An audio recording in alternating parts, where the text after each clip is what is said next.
Well, welcome to crossover day. This is typically a long day in the legislature as people work through their bills, get them off the floor of their respective chambers and over to the other body for consideration. So I want to thank the legislators for all their hard work and commitment to the people of South Dakota. A couple of updates before I take your questions. COVID cases are declining, which is good news. Since Omicron variant hit the state of South Dakota, we are 80% down from our peak. Hospitalizations are down 60%. So we are continuing to monitor that and take care of the people of South Dakota, but also recognize that that is good news for our state and the people who live here. Several bills have been moving that we've been following and tracking closely. One of them is my telemedicine ban on chemical drugs that could be utilized to have abortions.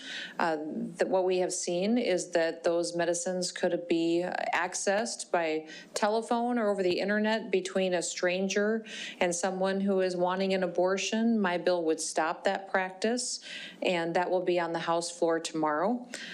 Also, we'll see a vote on taxes and fees. Some of the relief that I put forward in my State of the State address for those filing those fees and looking for permits for concealed carry in the state of South Dakota. And then funding of our historic water infrastructure project is going to be up in the Senate here shortly. The Senate passed funding for the shooting range near Rapid City, which is good news for our state, allowing us to hold many different events that we don't have the capacity to host here. And so I'm looking forward to that debate in the House, hoping they'll support that project. There are quite a few vehicle bills that are moving through the legislature. These are bills that have titles. Typically, the legislators will put new language in these bills. What's happening recently is something that concerns me, is that at the last minute, they are putting a lot of new substance and policy into bills late at night and then scheduling it for a hearing or a vote the next morning with very little time for the public to do a true analysis of that language and the impact, or to really have a transparent and open process and debate to make sure that it is the right thing for South Dakota. I think the people of South Dakota appreciate knowing what the real consequences of these bills are, and having vehicle bills that have substantive language put into them late at night and then being voted on quickly the next day is not doing due service to our legislative process. I know it's a busy season, but also I think we should still respect the state of South Dakota and are wanting to know really what happens when policy gets put into statute that impacts the families that live here. So with that, we will open it up to questions. Yes, Governor. Austin Goss, Dakota News Now. Want to lead off. Yesterday, the House passed a COVID-19 vaccine exemption bill, which was not yours. I don't know if you've had a chance to review that or have had a chance to think about that. Are you willing to make your bill more similar to that one, or have you talked to any of those lawmakers about working with them on the version that they brought? Well, I know there is a couple of different proposals out there. One that I put forward I think works best for the people of South Dakota. I'm looking forward to having support on that and hoping that one gets signed into law. I'll certainly look at every single piece of legislation, but we need to remember what the role of government is and what it is not. Governor, the House just passed a bill that would reduce the sales tax by 0.5%. You said that the state has the strongest economy in the country. Why does the strongest economy in the country not able to reduce sales tax by 0.5% in your view? Well, I'm always looking forward to cutting taxes. In South Dakota, we have very few taxes in place. We don't have an income tax. We don't have a corporate income tax. We don't have a personal property tax. All property taxes that are in place stay local. Virtually, the main source of revenue for the state of South Dakota comes in the form of a sales tax, which is at 4.5%. That's the debate that we've got going on right now, is if those can be reduced, and that's something I'm certainly looking at, but I also am concerned with the revenue projections that the legislature has adopted and how they're looking at balancing this budget. Listen, we got a lot of factors that are changing here in South Dakota as far as our future. We've done a fantastic job growing and benefiting the families and businesses here in our state right now. But we also have some challenges ahead. We know the entire state is in a drought. Some of the state, the majority of it is in a very significant drought. Agriculture is our #1 industry. What's sustained us the last couple of years is that agriculture's done well, and then tourism knocked it out of the park. And we have a lot of sales tax revenue coming in the door. We also know that because of federal policies, inflation is going up at historic levels, the highest levels that we've seen in this country in 40 years. We also have interest rates, which we expect will go up. We've got higher energy costs, food costs. Families are very concerned that they have less money in their budget to spend, and when they spend less money, that's less sales tax that comes into the state of South Dakota for us to utilize. So we know we will not grow and have the revenue next year that we have this year. We have a lot of factors at play, a lot of federal dollars that won't be out in our economy, that I've been advising legislators to be much more conservative on their revenue projections. I think it's very, very conservative to adopt a conservative numbers on what you will spend and make sure we're not spending more than what we have and set ourselves up for tax increases in the future. You know, you'd said inflation is going to make the cost of operating government more expensive. I mean, how do you balance, Well, it doesn't necessarily make the cost of operating government more expensive. It does, but I'm worried about the families here. I mean, if you think about it, here in South Dakota, we're just a high energy demand and use state. People in other states maybe drive their kids 2 or 3 miles to school. It is pretty regular in the state of South Dakota for people to drive their kids 20, 30, 40 miles to school. A bigger portion of their budget goes towards gas, electricity to keep their houses warm. Food costs are going up. Transportation costs are more. Wouldn't it make sense then, I mean, devil's advocate here, and just what was said on the House floor is, wouldn't those folks benefit from paying a half penny less in sales tax then? They would benefit from paying a half penny sales tax less as well, but they also need to be realistic and conservative in what they're projecting for revenue. So what do they see as growth that people will be spending? When people have less money in their budget, they have less money to go out there and go out to eat or to buy new clothes or to maybe buy something like a new stove or a washing machine. They won't be paying that sales tax because they won't be purchasing it, and the state, to be conservative and to be responsible, should account for that in the projections that we make before we spend that money. What the legislature is doing by some of the debate and what they've argued is we should go ahead and spend a lot more money and just anticipate that we're going to take in less in the future. I don't know necessarily if that is what is conservative. Typically, conservatives want to save for costs that they know they have in the future, make sure that they're not spending more money than what they have and setting themselves up for future tax increases. So I'm in favor of reducing taxes, absolutely, as long as we know that we won't be back here in 2 years raising taxes again on the families in this state. The question that keeps coming up is we have the strongest economy in the country, as you said. We have record revenues, and I know 2-3 years does not make a trend, but well, I would ask them. Representative Carr said, if not now, when? I mean, what do you need to see to support a sales tax reduction? He should really look at past trends of what's happened in the state when agriculture has hit a difficult time.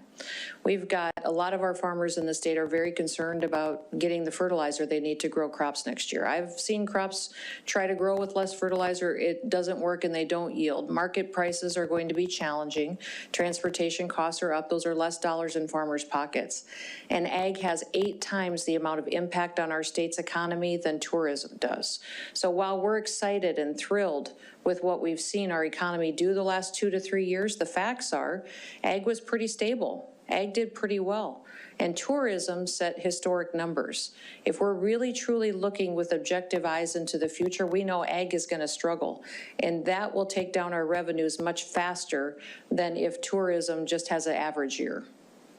Is that an acknowledgement that South Dakota doesn't have the strongest economy in the nation then? No, we definitely have the strongest economy. We just are looking to the future. Will we have the strongest economy in 2 to 3 years? I'm going to say let's be conservative in our approach and know that that may not be true.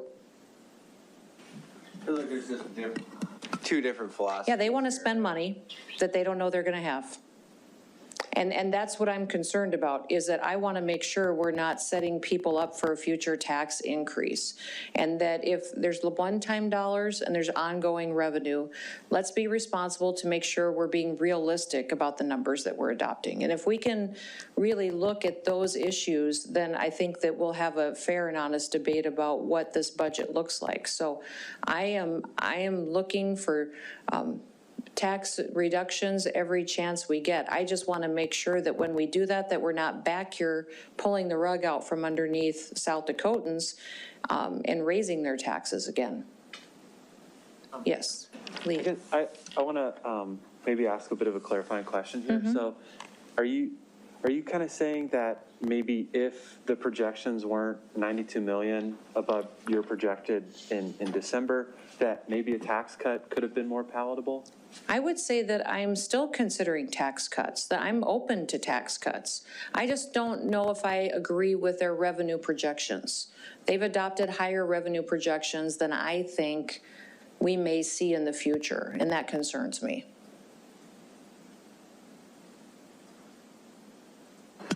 Governor, there was a recreational marijuana bill that just, for the time being, cleared the Senate by 1 vote. If that finds a way to your desk somehow, are you going to veto it? Well, it's hard to talk in hypotheticals. I'm not in favor of recreational marijuana. I still believe, I haven't seen anybody get smarter from smoking dope. So we certainly have a medical program. I have supported medical marijuana for years. We're in the process of standing up the best program in the country. And I appreciate the legislators for making some reforms to that program this session. And essentially what we have going on in our state, coming through some of our tribes, and what's happening is people are using some loopholes to get medical cards that I want us to really understand what the consequences of that is before we make sure that we stand up another program that we don't necessarily know what's going to happen when it's put out in place in all of our small communities. The sponsors of the ballot measure have reached out with a bit of a compromise on that, basically saying they'll drop the ballot measure campaign if it's enacted, and reasoning that, you know, there wouldn't be home grow in it, local governments could opt out. What do you think about that compromise? Is that something that you would consider? Well, I would say based on that statement, they must have polling that tells them the people of South Dakota don't necessarily support recreational marijuana. I understand their offer, but it's not something I would take them up on. If the people of South Dakota this fall really want to have that debate, they'll have a few more months under their belt of seeing really what impact the medical program is having. Governor, a couple housing bills have passed the Senate. There's rumors that they might be in more trouble getting over to the House. Just wanted to see what your read was on that, or what your thoughts were on those bills. Well, again, I included a housing partnership with communities and developers in my budget because legislators said they wanted it. Universally, overwhelmingly, in all the telephone town halls I did with legislators before I put together my budget, the meetings and coffees I had across the state with them, one of the top issues was getting a housing program that allowed a partnership with communities and developers to meet the infrastructure need of building out lots so that housing could be built if these communities chose to. I'm hopeful that the House will support the program that the Senate obviously does. It passed overwhelmingly in the Senate today. If this is what their communities want, that we can put out there to get some help to get people the career housing that they need, I would hope they'd vote for it. There's been a number of smokeouts as recently as today in the legislature. In the past, I know you've been sort of critical of a smokeout. What do you make of those this year? Well, a smokeout is utilized by rule. It should be rare because a smokeout says the committee was wrong. A smokeout says that the work that the committee did was flawed and they did not do due justice to the policy and the debate, and that the entire body of the whole thinks that that committee is not functioning correctly. What's interesting to me is what's happening over in the House is it appears that there's a lot of bills that are being smoked out of the Appropriations Committee, and I think that's more indicative of some of the issues that they're having in their own caucus. You're just not a fan of smoking anything, are you? I'm not. I am not. You're correct. You've correctly identified the problem. I love it. Any questions on the phone? All right, Bob? Yeah, Governor, can you hear me? Sure, let's go to the phone and then I'll come to you, Bob. Is that okay? Okay, I don't know who's on the phone, but we'll go there. Hey, this is Jonathan Ellis, Governor. Oh, hi, Jonathan. Can you give us maybe a advance on what your speech is going to be at CPAC on Friday? It's going to be looking at where we've been as a country, where we are today, and what I think our future should focus on. Oh, that's the Clip Notes version. It is. I hope it can be that short, but I think it'll be a little bit longer than that. Okay, thank you. Yep, thank you. Okay, we'll go to Bob. Yeah, I was going to ask you about the book. Oh, Number one, I'm sorry. Number one, do you have a co-author on it, or has anyone I do. assisted you? There was a young man that helped me named Bill Rivers who helped me. I would say that I started probably a year ago when quite a few people approached me about it, working with Charlie Hurt, who's a very, very good friend of mine. He started talking to me about some of my stories I told about growing up on a ranch in South Dakota, intrigued by the people here and how they embrace common sense and freedom. And he was very encouraging to me to write down some stories. And I started writing them down. And when I got 80 to 90% of the book done, Bill came along and helped me arrange it into something that people might want to pick up and spend a little time reading. So, this is really a book about the remarkable way of life we have here in South Dakota. It's the story of the people in our state and what makes us unique, and also I think about why we work to get through challenges so well. And it'll be available June 28th, but it's online now, Bob, if you want to go buy a copy.